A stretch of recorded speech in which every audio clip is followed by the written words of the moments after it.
Газар дундын тэнгисийн зүүн эргийн Италийн Баригаас хөдлөх 8 өдөр 7 шөнийн далай тэнгисийн аялал. Та манай Increases-т нэгдснээр $519 үнэтэй 7 өдөр 8 шөнийн аяллыг ердөө л $260 аялах боломжтой юм. Эсвэл та бүр үнэгүй аялах боломжтой. Газар дундын тэнгисийн аялал нь дэлхийн хамгийн сонгодог круиз аяллын маршрут юм. Учир нь баруун Европын 21 улс газар дундын тэнгисийн эрэг дагууд байршдаг.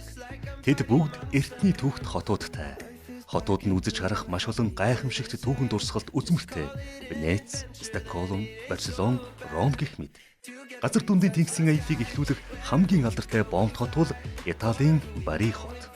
Ингээд та бүхэндээ Increases компани шугамар газар дундын тэнгисээр 8 өдөр 7 шөнө аялах хамгийн тансаг сонгодог аяллыг танилцуулъя. Нэгдүгээр өдөр Италийн Бари хот. Бари нь Италийн өмнөд хэсгийн аялал жуулчлалын томоохон бомб хот юм. Жилийн 4 удирлын туршид жуулчдыг хүлээж авах цаг агаарын тааламжтай нөхцөлтэй. Зундаан нэмэх 30, өвөлдөн нэмэх 10 хэмээс буурдаггүй тул оливын жимс, усан үзэм, дарсаараа дэлхийд алдартай хот юм. Хоёр дахь өдөр Италийн Венец. Усан дээр өршдөг үлгэрийн гайхамшигт хот. Италийн зүүн хэсэгт орших дэлхийн аялал жуулчлалын томоохон төв юм. Усны такси, усны автобус гээд бүхий л тээврийн хэрэгсэл нь усан дээр явдаг. Гудамж барилгууд нь хоорондоо гүүрээр холбогддог гээд үзээгүй хүнд үлгэрийн мэтэл санагдах үзэгсэнтэй хот юм. Гурав дахь өдөр Монтенегро, Котор. Монтенегро дахь Котор нь дэлхийн ЮНЕСКОгийн өв бүртгэгдсэн хот.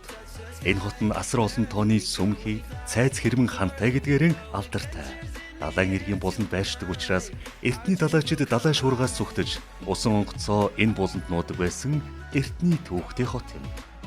Дөрөв дэх өдөр газар дундын тэнгисээр аялах. Гурван твтэй хилэлдэг номин хөхөнгөтэй газар дундын тэнгисээр бүтэн өдрийн турш аялаж, өглөөний нар тэнгисийн хаяанаас хэрхэн мандаж, үдшин хэрхэн жаргах байгалийн гайхамшигт үзэгдлийг харах болно. Мөнгөн саран тэнгисийн мандалд тусах шөнийг хөлөг онгоцныхон тагтан дээрээс үзэж аялах болно. Тав дахь өдөр Грекийн Миконос арал.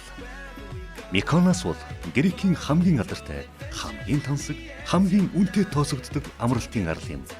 Зарим нэгэн түүнийг Грекийн Олимпус гэх нэгэ. Мадонна, Николас Кейж, Элизабет Тейлор, Майкл Жордан зэрэг одууд энэ арлын байнгын амрагч нь байдаг юм. Жилийн 365 хоногийн туршид сул өрөө байдаг. 6 дахь өдөр Грекийн Санторини арал.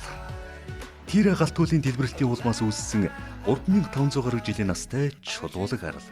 Наран шарлагын хэсэгтэй далайн элстэй. Дэлхийн бусад газартай огтой дэлгүй. Газар зүйн ер бусын онцлогтойгоор жуулчдыг маш ихээр татдаг арал юм. 7 дахь өдөр Швед, Стокгольм. Стокгольм нь Европын хамгийн үзэгсэнтэй хот гэж тооцогддог. 14 арал дээр тархсан байралтай учраас бас хойд Венец гэж нэрлэдэг. Эртний үзэгсэнд орд харшууд нь дэлхийн өв соёлыг тэр чигээр нь өөртөө хадгалсан байдгаараа алдартай. 8 дахь өдөр Итали, Бари. Итали Бари хотод иргэн ирснээр аялал маань дуусна. Та аяллаа туршид өдрийн 3 хоол, шоу зинген, спорт зал, бассейн гээд үссэн үзэр үйлчлэгээнд үнэгүй орж болно. Мөн хөлөг онгоцны 5 удаатай зэрэглэлийн өрөөнд хагас үнээр нь эсвэл бүр үнэгүйгээр зарчна. Энэхүү хаач байхгүй тусгай хөнгөлөлтийг ганцхан Increases клубын гишүүдэд эдэлдэг гэдгийг хэлэхэд таатай байна. Та бидний адил гишүүн болж тусгай эрхийг эдлэн бидэнтэй нэгдэж далай тэнгисээр үн төлбөргүй аялаарай. Бид таныг хүлээж байна.